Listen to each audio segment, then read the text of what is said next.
इस वक्त हमारी जो मौजूदगी रेवाड़ी विधानसभा में है, तो हमारे साथ अरविंद यादव जी मौजूद है जो भारतीय जनता पार्टी के टिकट की दावेदारी कर रहे हैं रेवाड़ी विधानसभा से। सर, क्या कहना चाहेंगे चुनाव को लेकर? देखो भैया, एक तो आपने जो कहा कि मैं दावेदारी कर रहा हूँ, हम लोग जब से पार्टी बनी है तब से पार्टी में कार्यकर्ता के तौर पर काम कर रहे हैं, और यदि हमें भी दावेदारी करना पड़ेगी तो इस पार्टी का भविष्य ठीक नहीं हो सकता। हम लोग सहज भाव से राजनीति करने वाले लोग हैं, और जब पार्टी का कोई वजूद नहीं था तब से हम लोगों ने पार्टी का झंडा उठाया था, और आज तो दुनिया की सबसे बड़ी पार्टी है। तो इसलिए हम कहीं टिकट के दावेदार नहीं है, ना कोई हम दावेदारी का मतलब होता है कि कहीं जाके किसी को कहना कि भाई मैं भी दावेदार हूँ, मेरा ध्यान रखना। तो हम लोग उस पीढ़ी के लोग हैं कि पार्टी का जो निर्णय होता है हमारे लिए, अभी मैं राजस्थान चुनाव थे तो राजस्थान में अजमेर ज़िले का पूरा मैं चुनाव प्रभारी के नाते देख रहा था, दिल्ली में नगर निगम के चुनाव थे, मतलब देश के अंदर किसी भी सूबे में चुनाव हो वहाँ हमारी महती भूमिका रहती है। चुनाव लड़वाने में यदि पीएचडी से ऊपर डी.लिट और उससे भी ऊपर कोई डिग्री हो तो वो हम लोगों ने ले रखी है। तो इसलिए हम कोई टिकट का सहज भाव से पार्टी का जो निर्णय होगा वो हम स्वीकार करते आए हैं, आगे भी स्वीकार करेंगे। इसलिए दावेदारी दिखाने के लिए या दावेदारी कहीं पेश करने के लिए हम जाने वाले नहीं हैं। ये हमारा संकल्प है और ये हम लोगों का हमारी अपनी स्वयं की प्रेरणा है और पार्टी की प्रेरणा है कि हम लोग जाके ये नहीं कह सकते कि भाई हम भी दावेदार हैं या हम कोई लाइन लग रही है तो हम भी उस लाइन में लगे। हम लोग उस पीढ़ी के लोग नहीं हैं। अरविंद सर, जैसे कि आपको यहाँ से विधायक बनाकर विधानसभा में पहुँचाया जाता है, सर क्या मुद्दे होंगे जिनको लेकर सबसे पहले आप काम करें?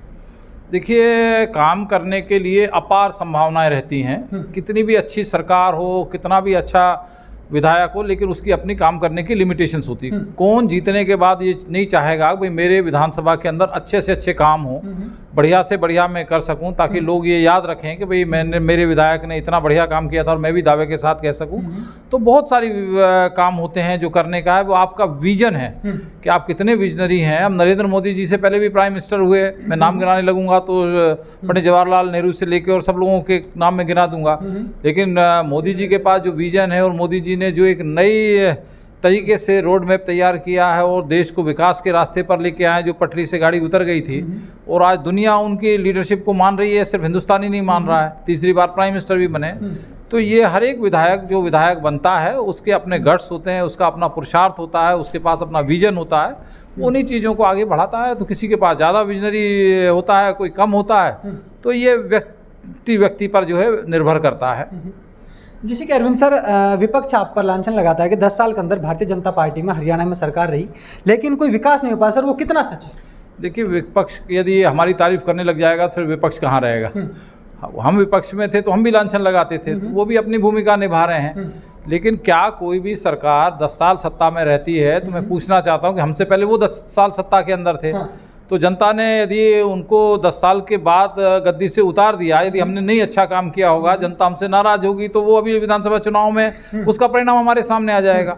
अब गिनवाने के लिए कोई हाथ पे हाथ रख के बैठे हमारे मुख्यमंत्री नहीं बैठे, हमारे पास तो गिनवाने के लिए इतने सारे काम हैं कि हरियाणा बनने के बाद 1966 से लेकर अभी तक पहली बार ही तो 10 साल हरियाणा में भाजपा की सरकार बनी है। पहली बार जो है अपनी विशुद्ध रूप से भाजपा की सरकार थी, इस बार हमारी कोलिशन सरकार थी।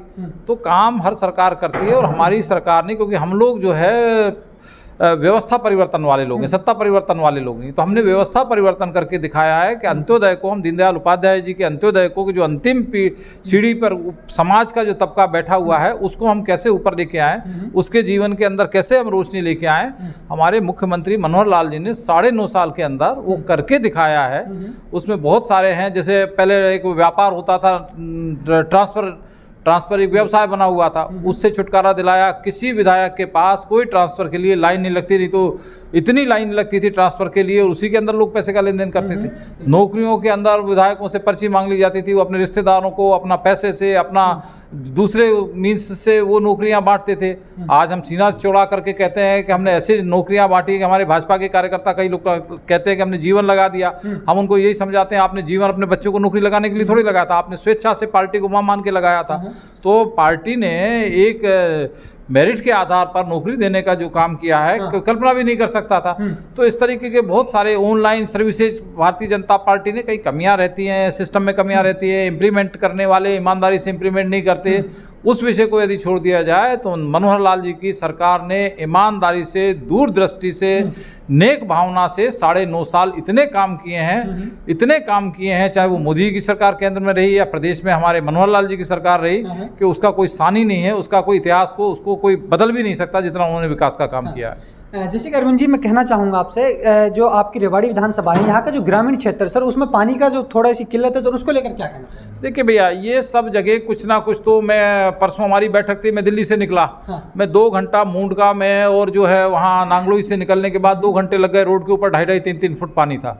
तो जब प्रकृति अपना कहर बरसाती है, हेवी रेन होती है, तो बॉम्बे भी हम लोग देखते हैं, कलकत्ता भी देखते हैं, मेट्रो सिटी भी देखते हैं, तो सब जगह, लेकिन पानी घंटे में 2 घंटे में वो पानी निकल जाता है, सड़कें फिर उस तरह हो जाती है। और तारकोल की सड़कें हैं, तारकोल की सड़कों के ऊपर पानी गिरेगा और ट्रैफिक निकलेगा तो वो बिल्कुल इतनी लिचलिची हो जाती है कि वो टूट जाती हैं। तो ये सब प्रक्रिया विकास की चलती रहती है, मरम्मत भी होती रहती है, नई भी बनती रहती हैं, टूटते भी रहते हैं। वही गाँव की सड़कों का है, वही शहर की सड़कों का है, वही बाकी विकास के कामों का है। तो ये सतत चलने वाली प्रक्रिया है। इसको यदि हम लोग एक करेंगे, चुनाव आ गए ये तो बीच में, नहीं तो हर साल होता ही है कि बारिश के बाद सरकार, कोई भी सरकार हो, बीजेपी की सरकार हो या दूसरी सरकार हो, उनका प्रयास होता है कि सड़कें टूट गई हैं तो लोगों को तकलीफ ना हो। जितना बजट होता है, अब तो बजट की सरकार के पास कोई कमी भी नहीं है, तो वो उसको जितनी जल्दी होता है उसको ठीक कराने का प्रयास करती हैं, कहीं मरम्मत करने का, कहीं नई बनाने का। तो वो सरकार का निर्णय और वहाँ के नेतृत्व का फैसला होता है कितनी मजबूती से उस चीज़ों को कर पाता है। तो ये एक स्वाभाविक प्रक्रिया है। इसके लिए जो है दोषारोपण किसी पे करना, मैं किसी दूसरे पे करूं, जहां उनकी सरकार या मुझ पे करे, ठीक नहीं है। जैसे कि सर, आप रेवाड़ी विधानसभा की जो मैंने थोड़ी समस्या है सर, रोजगार को लेकर आपकी क्या सोच रहेगी सर?